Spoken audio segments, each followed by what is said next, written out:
What's up, everyone? Welcome back. Caleb is on another Hemi neglected product. Hemi. Just fix your cars, people. It ain't that bad, right? No. It's really not that expensive. You probably spend more going out for the weekend than you would getting your motor mounts fixed in your Hemi. All right, so we're working on an oldie but a goodie. This is a 2004 Toyota Camry. Haven't seen this car in a while. Pull the oil dipstick. Full oil, good sign, right? I don't know where the oil change was done last. Let's take a look. Ah, the boys. Pep Boys. So the oil change was done at Pep Boys. I guess they missed a lot of things wrong with her car. Right? It had to. There's no way that all this shit just started happening. Right, so she came in and says, I need a starter. And then I look under the hood and the upper torque mount is broken away in here. I mean, this is newer. Yep. So she's had other issues since then. Yeah, so we need to do that mount, which is declined work today. They probably missed that mount, and that's why this mount went bad. Very possible. They never checked the air filter, or they did, and she declined it because last place was Pep Boys for an oil change, not us. So here's the findings on this car today. Starter replacement, upper torque mount, front motor mount. Radiator is leaking under here. Diag the brakes because low brake pedal. Diag the brakes. She approved diag the brakes? Yes. Yes. So declined the motor mounts and approved diagnostic on the brake pedal. So all I'm starting on is the starter, and I'm going to get the radiator and then see where I get to. So I figured I would do a video because sometimes you guys don't get to see me fix very many things. Like this morning we had a car towed in that should have never got towed in here because the system's noted don't let this customer back in the shop. Because they don't fix anything, they just waste our time and then they take it someplace else and then they wind up back with issues. And then the same scenario. We looked at this car a long time ago. We told her a bunch of things were needed for repair. And then the car's on the tow truck back at our shop. Please look at my car. And then the story is, I was here and they did this, and I was here and they did that, and I went here and they did this. And then there was no oil in my engine after they changed the oil pan. And then now the car's here on the tow truck with probably a wiped out camshaft or something, I don't care. I did a compression test, cylinder 4 dead, and a bunch of new parts on her car. So at least this time I got paid to diagnose her car. Yeah. Stop hopping from shop to shop to shop to shop. It's just stupid. I mean, oil change drifters, I get it. Oil change drifting, I'll call it. Oil change drifting, that's a good one. But anyway, great Toyota, oil's full, lacking in some maintenance work. I'm going to do the starter. Caleb's doing the motor mount. And we're going to see if I can't get you some video here. Let's see. Let's see. And the starter is down here. That's not a good spot for me to show you. This might be good. There we go. How's the lighting? That's good. Oh, there you go. Hi, everyone.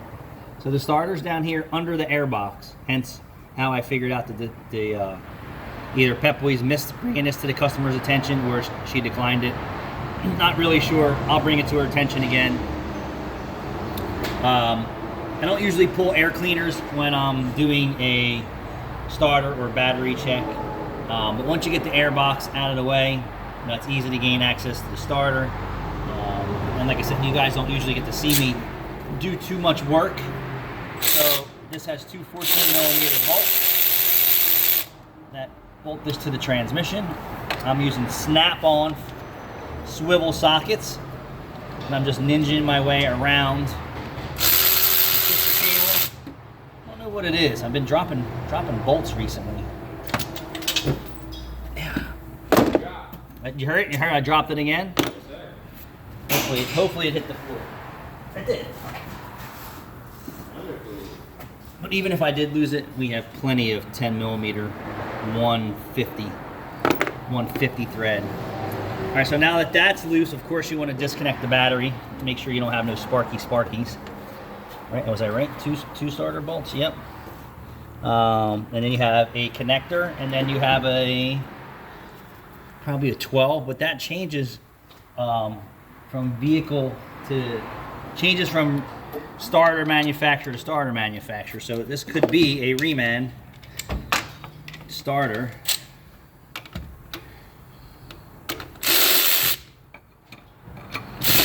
Like I said, I haven't seen this customer in a while.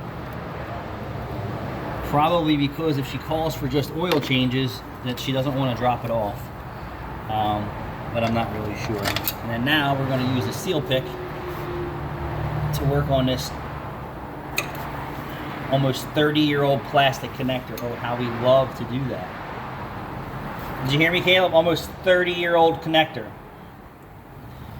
Yeah, well, 20. 2004, right? Yeah, 20 years old. And it comes right off. Ah, how about that? Isn't that crazy? All right, so let me get something to bang on the starter with. I did find it, man. Good. Any wood and drum balls? Maybe I don't want the polymer handle again because I just can't stand the wood. Really?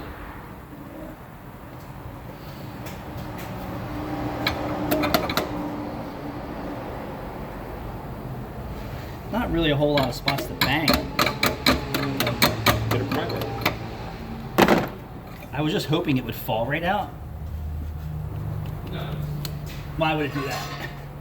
Why would it just fall right out? You know what I'm saying? See the hammer and then. I think I could just probably pry it right here. No?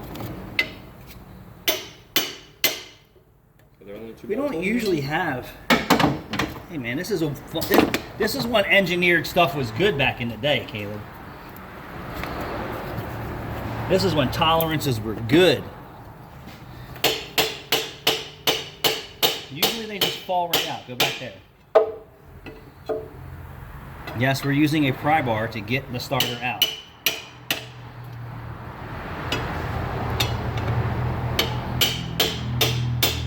Now I know what's wrong with the starter. Yeah, the motor probably swelled and seized. You saw it live here. That doesn't look like an OEM starter. That was Nah, this has been changed. Yeah. So it fits so tight on the nose cone that we had to chisel it out. Mm-hmm. But watch this. I don't care because we're replacing it. All right, so you saw that, right? Only because we're replacing it. But it was weird that it fit so tight into the transmission part. It might have just swelled over time. Well, that part wouldn't swell really. Well, look, this. Mm-hmm. That's probably from the same place. Mm-hmm. And if you think they use the best parts, no. Not at all. It's good enough. I mean, that was probably difficult to even get in the car. Whoever. Oh, I'm sure they probably went back and forth between tightening the bolts. Yeah. So the installer had to put that in. There's no doubt that he had difficulties, technical difficulties installing that starter. Or is there corrosion on? Nah, that's No. dude. This is when cars were made. Well, This is when Toyota was quality. Yeah. Quality. All right, we're done. Thanks for watching.